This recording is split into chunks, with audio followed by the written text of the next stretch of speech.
एक छोटे से गांव में रामू नाम का एक गरीब किसान रहता था। उसकी झोपड़ी एक छोटे से खेत के पास थी, जहां वह अपने परिवार के साथ रहता था।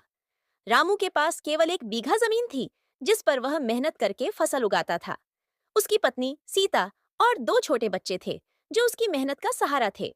रामू हर सुबह सूरज उगने से पहले उठता था। वह अपने खेत में काम करने जाता और दिन भर मेहनत करता। लेकिन हर साल बारिश की कमी और सूखे के कारण उसकी फसलें अच्छी नहीं होती थीं। गांव में और भी किसान थे, लेकिन रामू की स्थिति सबसे खराब थी।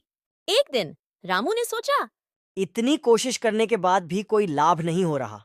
अब तो कुछ नया करना पड़ेगा, शायद किस्मत बदल जाए। अरे हाँ, रवि भैया कह रहे थे कि वह अपने खेत में जैविक खेती करते हैं। मैं भी एक बार कोशिश करके देखता हूँ।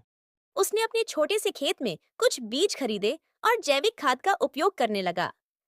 पहले तो उसे बहुत मेहनत करनी पड़ी, लेकिन धीरे धीरे उसकी फसलें बढ़ने लगीं।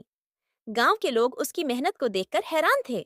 जब फसल तैयार हुई तो रामू बहुत खुश हुआ। इस बार फसल तो बहुत अच्छी हुई है, जाकर इसे बाजार में बेच आता हूँ। उसे अच्छे दाम मिले और वो बेहद खुश हुआ।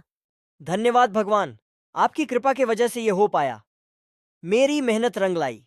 अब रामू केवल अपने लिए नहीं, बल्कि गांव के अन्य किसानों के लिए भी प्रेरणा बन गया। अब मैं अपने अनुभव से अन्य किसानों को भी जैविक खेती करना सिखाऊंगा। रामू ने अपने अनुभवों को साझा किया और गांव के अन्य किसानों को भी जैविक खेती के फायदे बताए। धीरे धीरे गांव के सभी किसान उसकी तरह जैविक खेती करने लगे। कुछ ही वर्षों में गांव की स्थिति बदल गई। अब गांव में हर कोई खुशहाल था।